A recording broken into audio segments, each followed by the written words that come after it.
Hello friends, welcome to my channel. आज मी तुम्हाला दाखवणार आहे एकदम सोप्या पद्धतीने कोबीच्या मुठियाची रेसिपी। हे मुठिया तुम्ही चपातीबरोबर सुद्धा खाऊ शकता, एकदम उत्तम लागतं। तर रेसिपी लास्टपर्यंत नक्की बघा। मुठिया बनवण्यासाठी सर्वात आधी एका मिक्सिंग बाउलमध्ये इथे मी अर्धा चॉप केलेला कोबी घेतलेला आहे। कोबीला मी अर्धाच घेतला होता आणि त्याला एकदम बारीक स्लाइसेसमध्ये चॉप करून घेतलं। त्याच्यामध्ये एक मोठ्या आकाराचा बारीक चिरलेला कांदा टाकून घेतला, 2 हिरव्या मिरच्या बारीक चिरलेल्या टाकल्या आणि थोडी कोथिंबीर बारीक चिरलेली टाकून घेतली। त्यानंतर 7 ते 8 लसणाच्या पाकळ्यांना व्यवस्थित ठेचून ते सुद्धा ह्याच्यामध्ये टाकून घेतले। चवीनुसार मीठ टाकून घेतले आणि सर्व इन्ग्रेडियंट्सला व्यवस्थितपणे असं चुरून मिक्स करून घेतलं। मीठ आधी टाकल्यानंतर आपल्याला बेसन किती टाकायचं आहे ह्याचा अंदाज येतो, कारण की कोबीला पाणी सुटतं। आता मी या मिक्सिंग बाउलमध्ये पाव चमचा हळद टाकून घेतली, 1 चमचा तिखा लाल मसाला टाकून घेतला आणि 1 चमचा मी इथे घाटी चटणी टाकून घेतलेली आहे। एंडिंगसाठी 2 मोठे चमचे इथे मी बेसनाचे पीठ टाकून घेतले, त्याचबरोबर 2 मोठे चमचे कॉर्नफ्लॉवर टाकून घेतले। कॉर्नफ्लॉवर ऐवजी इथे तांदळाचं पीठ वापरलं तरीही चालेल। आता सर्व इन्ग्रेडियंट्सला व्यवस्थितपणे एकजीव करून घेतले, मिक्स करून घेतले। जसं आपण पीठ मळतो ना तसंच त्याच प्रेशरने मी याला व्यवस्थित दाबून मिक्स केले, जेणेकरून मला ह्याच्यामध्ये अंदाज येईल की अजून पीठ टाकायचे की नाही। तर हे बॅटर अजूनसुद्धा ओलसर होतं, तर मी ह्याच्यामध्ये आणखीन 2 चमचे बेसन ॲड केलेलं आहे। ते तुम्हाला तुमच्या चवीनुसार किंवा बाइंडिंग अनुसार इथे बेसनाचा वापर करायचा आहे। टोटल मी इथे 4 चमचे बेसन वापरले होते। आता व्यवस्थितपणे ह्या मिश्रणाला एकजीव करून घेतलं। बऱ्यापैकी हे मिश्रण ड्राय झालं होतं।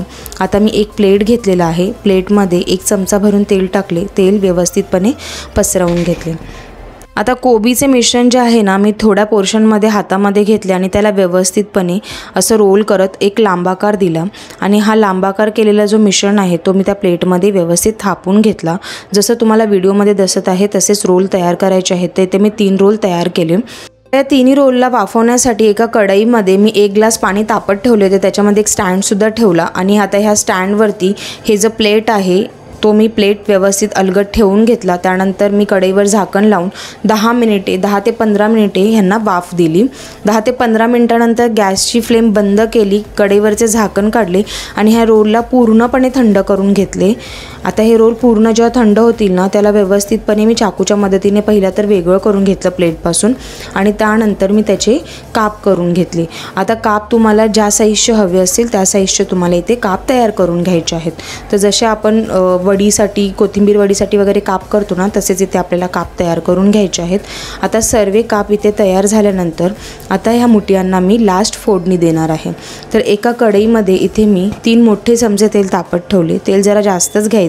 तेल चांगलं तापलं की त्यामध्ये मी 1 चमचा भरून राई टाकून घेतली आणि 1 चमचा भरून जिरं टाकलं।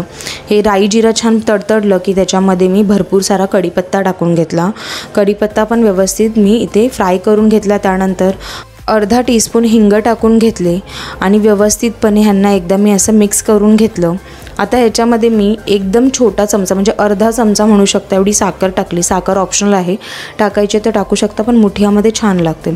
आता हे फोडणी इथे रेडी झाल्यानंतर त्याच्यामध्ये जी मुठिया तयार करून ठेवलेली ना ती टाकून घेतली आणि व्यवस्थितपणे मुठियाला या तडक्यामध्ये मिक्स करून घेतले।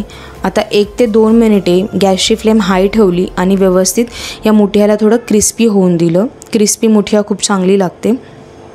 फोडणीमध्ये कमीत कमी अलटपलट करून मी 5 मिनिटे ही मुठिया अशीच मीडियम टू हाय फ्लेमवरती फ्राय करून घेतली।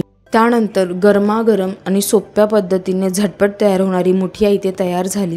ही मुठिया तुम्ही चपातीबरोबर सुद्धा खाऊ शकता, एकदम मस्त लागते। टिफिनला सुद्धा घेऊन जाऊ शकता, एकदम मस्त लागते। ही रेसिपी नक्की घरात ट्राय करून बघा आणि जर का तुम्हाला माझी रेसिपी आवडली तर चॅनलला लाईक, शेअर आणि सबस्क्राईब करायला विसरू नका। थँक्यू।